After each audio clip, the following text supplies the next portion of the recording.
হ্যাঁ, আপনারা দেখতে পাচ্ছেন আমার স্ক্রিন? আমরা দেখতে পাচ্ছি, thank you. Okay, thank you.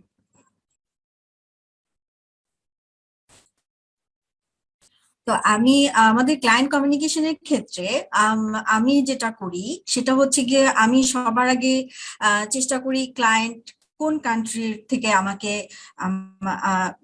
আমাকে খুঁজছে, তার কাজের জন্য আমাকে সে কোন কান্ট্রি থেকে খুঁজছে সবার আগে আমি তার কান্ট্রিটাকে প্রাধান্য দিই, তারপরে আমি তার সাথে কমিউনিকেশনটা শুরু করি।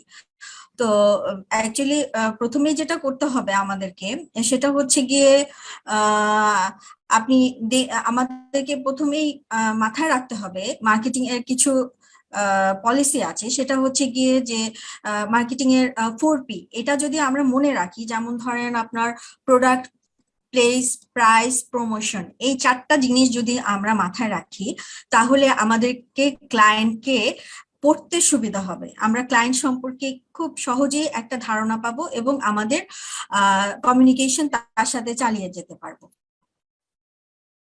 যেমন আমার প্রোডাক্ট হচ্ছে গিয়ে আমার বুককিপিং সার্ভিস, এটাই আমার প্রোডাক্ট। আর প্লেস হচ্ছে গিয়ে ক্লায়েন্ট কোন দেশে থাকে, সেই USA client, UK client, Canada, Australia কোন দেশে থাকে সেটার উপরে আমি বেস করে তার সাথে কমিউনিকেশনটা শুরু করি এবং তারপরে আমি তাদের কারেন্সির উপর বেস করে আমি আমার প্রাইসিংটা দিই। যেমন ইউকে ক্লায়েন্টের কাছে আমার প্রাইসিংটা একরকম থাকবে, কারণ আমি জানি তাদের কারেন্সি রেটটা কেমন। আবার ইউএস এর একরকম, অস্ট্রেলিয়া, কানাডা তাদের আবার তার চেয়ে একটু কমিয়ে দিতে হয়, কারণ তাদের কারেন্সি রেটটা একটু কম তাদের ইউকে ইউএস এর তুলনায়। এই জন্য আমি তাদের প্রাইসিংটা এভাবে করি। তারপরে আমার প্রমোশন তো অবশ্যই আছে। আমরা যারা ফ্রিল্যান্সিং এর কাজ করি তাদের অবশ্যই নিজেদেরকে প্রমোট করতে হবে, আমাদের গিগ গুলোকে প্রমোট করতে হবে। এভাবে আমরা বিভিন্ন সাইডে আমাদের গিগ গুলোকে প্রমোট করি। যেমন লিঙ্কডইনটাকে আমি বেশি প্রেফার করি, অন্য সাইট গুলো অনেক ভালো, তবে লিঙ্কডইনটা আমার কাছে অনেক ভালো লাগে, কারণ এটা অনেক ইফেক্টিভ, অনেক কান্ট্রির লোকজন দেখছে এবং এটার আমি অনেক পজিটিভিটিও পেয়েছি।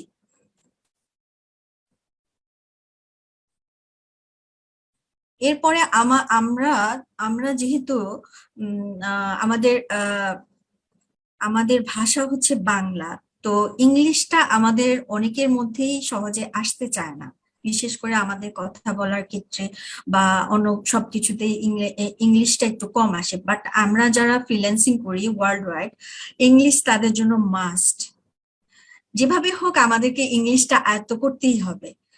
আপনি এটা যে আপনাকে খুব ডিফিকাল্ট কিছু ওয়ার্ড ইউজ করতে হবে তা কিন্তু না, আপনি সিম্পলি অনেক কিছু বলতে পারেন কনফিডেন্টলি। সিম্পল অনেক ওয়ার্ড দিয়ে আপনি যদি আপনার ক্লায়েন্টকে আপনার কাজের ধরন বা আপনি তার জন্য কি করছেন এই জিনিসগুলো যদি আপনি বুঝিয়ে বলতে পারেন তাহলে কিন্তু আমার মনে হয় না খুব বেশি সমস্যা হবে।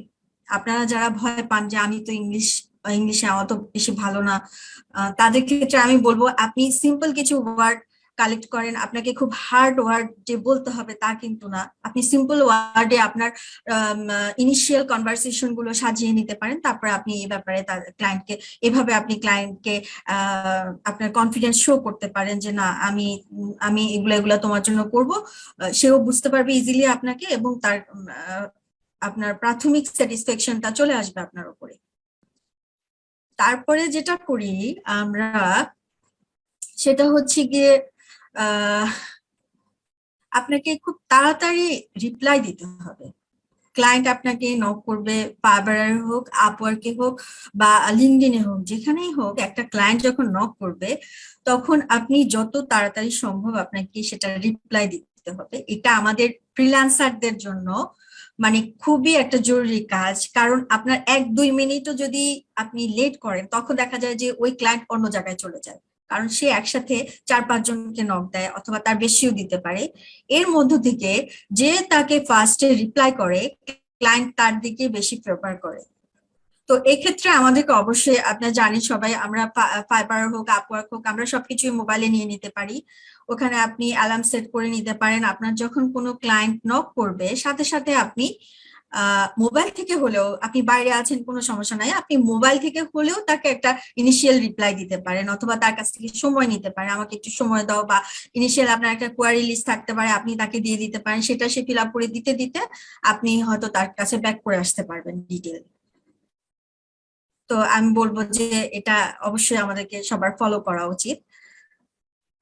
আর তারপর হচ্ছে গিয়ে আমি বলবো যে আমরা অনেক সময় ক্লায়েন্টকে অফার পাঠিয়ে থাকি, বা ক্লায়েন্ট যে কাজটা বলেছে হয়তো আমরা ওটা ঠিকভাবে বুঝতেই পারি না, তারপরেও আমাদের যারা নতুন সেলার তারা এই জিনিসটা করে, হয়তো আমরাও এক সময় করেছি। সেটা হচ্ছে গিয়ে আমরা না বুঝেই দেখা গেল যে ক্লায়েন্ট বলছে একরকম, আমার একটা ইন্টেনশন থাকে যে আমাকে কাজটা নিতেই হবে, একটা ক্লায়েন্ট আসছে আমি ছাড়বো না, আমাকে নিতেই হবে যে যে করেই হোক, বাট দেখা গেল যে কাজটা হয়তো আপনি অত ভালোভাবে পারেন না, তখন কাজটা নিয়ে নিলে আপনাকে অনেক বড় বিপদে পড়তে হবে।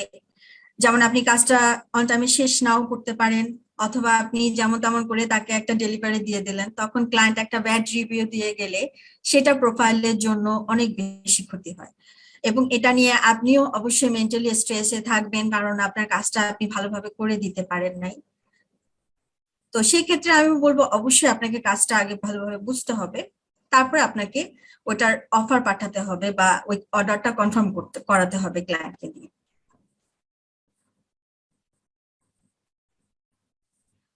তারপরে আমি বলবো, এটা অবশ্যই আমি আগেও বলে ফেলেছি, আমাদের ইংলিশটা অবশ্যই ভালো করতে হবে, প্লাস আমাদেরকে এখানে ফর্মাল ওয়ার্ড ইউজ করতে হবে। আমাদের ইউএস ইউকে ক্লায়েন্টরা অনেক ভালো, অনেক লাইট, এবং তারা অনেক ফ্রেন্ডলি থাকে, বাট তারা ফর্মাল কাজের জন্য ফর্মাল ওয়ার্ডটা বেশি প্রেফার করে। কিছু কিছু ক্লায়েন্ট ফ্রেন্ডলি যে কোনো ওয়ার্ড ইউজ করতে পারে, বাট ফর্মাল ওয়ার্ডটা ইউজ করা সবচেয়ে বেটার, তাহলে তাতে আপনার প্রফেশনালিজমটা অনেক ভালো ফুটে ওঠে।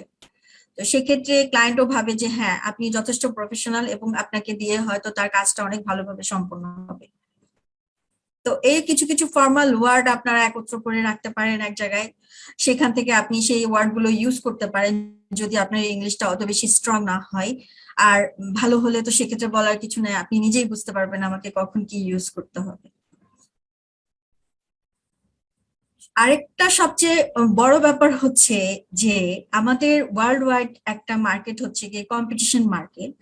সেইখানে অনেক অনেক ফ্রিল্যান্সার থাকে, অ্যাকাউন্টিং এর কাজ করে, এবং অন্যান্য ক্যাটাগরি নিয়েও তারা কাজ করতে পারে। তবে এর মধ্যে এত লোকের মধ্যে কেন সে আপনাকে কাজ দেবে? সেক্ষেত্রে আপনার নিজেকে নিজে প্রুভ করতে হবে যে আপনি কেন স্পেশাল, তার তার কাজ কেন আপনাকে দেবে, এই জিনিসটা আপনাকে করতে হবে।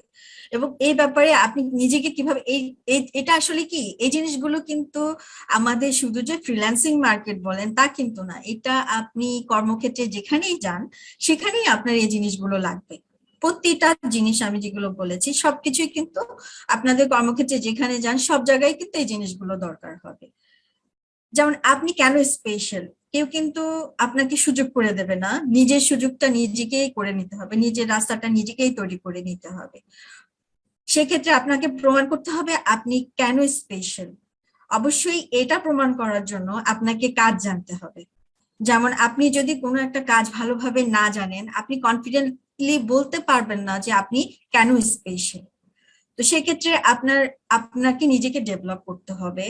যেমন আমরা ফিনটেক থেকে অ্যাকাউন্টিং করে বুককিপিং শিখে আমরা একটা বুককিপিং নিয়ে কাজ করছি, এবং কনফিডেন্টলি আমরা নিজেদেরকে স্পেশাল বলছি, কারণ আমরা নিজেরাই কনফিডেন্ট যে ফিনটেকের থেকে আমরা যা শিখেছি তা ওয়ার্ল্ড ওয়াইড স্পেশাল। তো এটা এটা একটা বিষয়, আপনাকে অবশ্যই আগে নিজেকে ডেভেলপ করতে হবে, তারপর নিজেকে প্রুভ করতে হবে আপনি কেন স্পেশাল ক্লায়েন্টের কাছে, কারণ সে আপনাকে চিনে না, জাস্ট আপনার একটা প্রোফাইল দেখলো, সে তার গুরুত্বপূর্ণ একটা কাজ আপনাকে দিয়ে দিল, তার অ্যাকাউন্টস এর কাজ। আমাদের দেশে অ্যাকাউন্ট ডিপার্টমেন্টে যখন আমরা জব করতে যাই তখন আপনার রেফারেন্স লাগে, যে কেন আমরা তাকে নেব, তার পেছনের কি আছে, আপনার ব্যাকগ্রাউন্ড চেক করা হয়, আপনার খুব স্ট্রং রেফারেন্স লাগে, তারপরে সে তার অ্যাকাউন্ট ডিপার্টমেন্টে আপনাকে জব দেয়। কিন্তু এখানে ফ্রিল্যান্স মার্কেটে আপনাকে পুরো অ্যাকাউন্ট ডিপার্টমেন্টটা ছেড়ে দিচ্ছে, তার সফটওয়্যার দিয়ে দিচ্ছে, তার ব্যাংকে কোথায় কি হচ্ছে না হচ্ছে সবকিছু দিয়ে দিচ্ছে। তো সেই ক্ষেত্রে আপনার নিজেকে নিজে প্রুভ করতে হবে। তারপরে এই যে আপনাকে অবশ্যই তার ট্রাস্ট গেইন করতে হবে। যেমন আপনি নিজেকে প্রুভ করবেন, তারপরে কিন্তু আপনার স্পেশালিটির মাধ্যমে আপনি যে সে একটা অপরিচিত ক্লায়েন্ট, সে আপনাকে চিনে না, জানে না, কখনো দেখেনি, আপনার কথা দিয়ে আপনি কিভাবে তাকে তার ট্রাস্ট গেইন করবেন, এটা সম্পূর্ণ আপনার নিজস্ব একটা স্কিল। আমি বলবো এটা আপনার পার্সোনাল একটা স্কিল। আপনার পার্সোনাল লাইফ বলেন, অফিস বলেন, যেখানে বলেন, এই স্কিলটা সবার জন্য খুব দরকার। আপনি নিজেকে, নিজের ট্রাস্ট যদি আপনি অন্যর সামনে উপস্থাপন করতে পারেন, সে আপনার কথায় বা আপনার বিহেভিয়ারে যদি আপনাকে ট্রাস্ট করে, সেই ক্ষেত্রে এটা আপনার জন্য অনেক ভালো হবে। প্লাস ক্লায়েন্টও আপনার প্রতি আপনি যখন তার ট্রাস্ট পেয়ে যাবেন, সে আপনার উপর ডিপেন্ড করে তার কাজগুলো দিতে পারবে। অনেক ক্লায়েন্টই কিন্তু আপনাকে কুইকবুক অ্যাক্সেস দিতে চায় না, কারণ সে ট্রাস্ট করে না। যখন আপনাকে সে ট্রাস্ট করবে, সে কাজের আগেই আপনাকে কুইকবুক অ্যাক্সেস দিয়ে দেবে, আপনাকে স্টেটমেন্ট দিয়ে দেবে, এভরিথিং আপনাকে দিয়ে দেবে। এবং এটা আপনার নিজেকে প্রুভ করতে হবে যে আপনি কেন, সে কেন আপনাকে ট্রাস্ট করবে। অবশ্যই আপনাকে কনফিডেন্স থাকতে হবে, আপনার প্রতিটা কথায় আপনি নিজেকে প্রুভ করতে হবে, কনফিডেন্টলি বলতে হবে যে আমি তোমার কাজটা অনেক ভালো করে করব। কেন করবে, এটা আপনাকে প্রুভ করতে হবে। কনফিডেন্টলি যখন আপনি কথা বলবেন, আপনি সহজ ভাষায় বলেন, আপনাকে অনেক আপনি যেভাবে বললে আপনার কনফিডেন্সটা শো করে। যেমন আমি একটা কঠিন করে বলতে গেলাম, দেখা গেল যে আমার কথাটা সহজে বের হচ্ছে না গলা থেকে, তখন ক্লায়েন্টের এটা চলে যায় যে এ তো কথাই বলতে পারছে না, কিভাবে কাজ করবে। তো আপনি কনফিডেন্টলি আপনাকে কথা বলতে হবে, আপনি যে কাজটা পারেন সেটা আপনাকে প্রুভ করতে হবে যে হ্যাঁ আমি তোমার কাজটা পারবো, এটা কথা দিয়ে আপনাকে তাকে বোঝাতে হবে।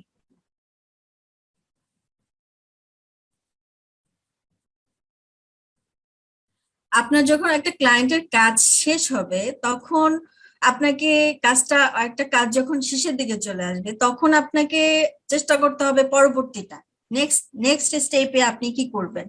যেমন ধরেন আপনার একটা কাজ লাস্ট মানে আপনি 2-1 দিনের মধ্যে ডেলিভারি দিয়ে দিচ্ছেন, তখন আপনার মাথার মধ্যে কাজ করতে হবে এই ক্লায়েন্টকে আমি কিভাবে মান্থলি ক্লায়েন্টে নিয়ে আসবো।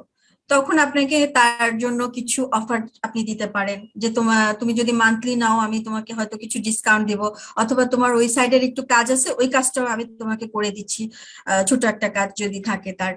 যেমন ধরেন আমার বুককিপিং এর মধ্যে পারচেজ অর্ডারটা ছিল না, আমি এটা ইনক্লুড করে নিলাম, ঠিক আছে তোমার পারচেজ অর্ডার গুলো আমি অল্প কিছু তো আমি করে দিচ্ছি, ঠিক আছে তুমি আমার মান্থলি দিয়ে দিলে, তুমি এই অ্যামাউন্ট দিলেই হবে। এটা তার রিজনেবল এর মধ্যে নিয়ে আসলে পরে আপনি ইজিলি সে মান্থলি চলে আসবে আপনার জন্য, এবং আপনি তার সাথে মান্থলি কাজ করতে পারবেন।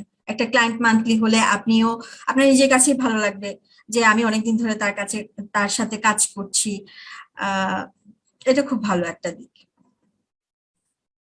আর আরেকটা, এটা তো সবাই বলছে আমাদের, আমরা যেহেতু অ্যাকাউন্টিং সফটওয়্যারে বুককিপিং এর কাজ করি, প্লাস এটার সাথে আরো অনেক সফটওয়্যার থাকে, যেমন সাপোর্টিং অনেক সফটওয়্যার থাকে, সেগুলোর কাজ করতে হয়। তো আমাদেরকে রেগুলারলি লার্ন করতে হবে, আমাদেরকে সব সময় আপডেটেড থাকতে হবে, যে নতুন কি আসলো সেটা সম্পর্কে জানতে হবে, শিখতে হবে। দরকার হলে কোর্স করতে হবে, কোর্স করে আমাকে সেটা শিখে আমার নিজেকে ডেভেলপ করতে হবে, যাতে কখনো কোনো সমস্যায় না পড়ি। কারণ আমাদের এই সাইটটা সব সময় আপডেট হতেই থাকে, নতুন নতুন অনেক কিছু আসে, অনেক সফটওয়্যার আসে, আরো অনেক কিছু আছে যেটা ইনস্ট্যান্টলি আমাদেরকে ক্লায়েন্ট কমিউনিকেশনের সময় সার্চ দিয়ে বের করতে হয়। যে উনি একটা জিজ্ঞেস করলো, দেখা গেল ওই জিনিসটা আমি হয়তো এর আগে কখনো শুনিনি, আমি কিন্তু তাকে বুঝতে দেই না, আমাকে ইনস্ট্যান্টলি চলে যেতে হবে গুগলে ঢুকে, আমাকে সার্চ করে দেখতে হবে আসলে সে কি চাচ্ছে, এটার ডিটেলসটা কি। শর্টলি আপনি ডিটেলসটা পড়ে তাকে কনফিডেন্টলি বলতে হবে যে না এটা আমি পারি। আর এছাড়াও প্রতিদিন আপনাকে নির্দিষ্ট একটা সময় আপনার নিজেকে ডেভেলপ করার জন্য রাখতে হবে, নতুন কি আসলো, নতুন কি শেখা যায়, লার্নিং এর ব্যাপারটা একটু থাকতে হবে অবশ্যই। যদিও আমরা সবাই ব্যস্ত, তার মধ্যে থেকেও একটু সময় বের করে আমাদেরকে করতে হবে।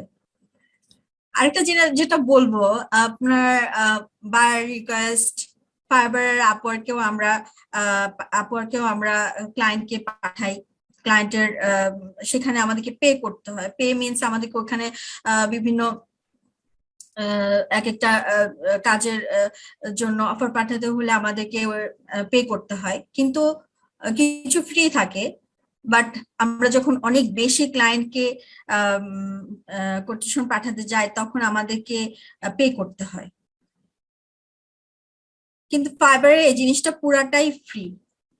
ফাইবারে প্রতিদিন আপনি 10টা করে বায়ার রিকোয়েস্ট পাঠাতে পারেন, আপনি প্রতিদিন 10টা করে বায়ার রিকোয়েস্ট পাঠান। কিন্তু যারা নতুন তাদের জন্য বায়ার রিকোয়েস্টের সময়টা স্পেসিফিকলি শো করে না, এক এক দিন এক একটা সময় বায়ার রিকোয়েস্ট শো করে।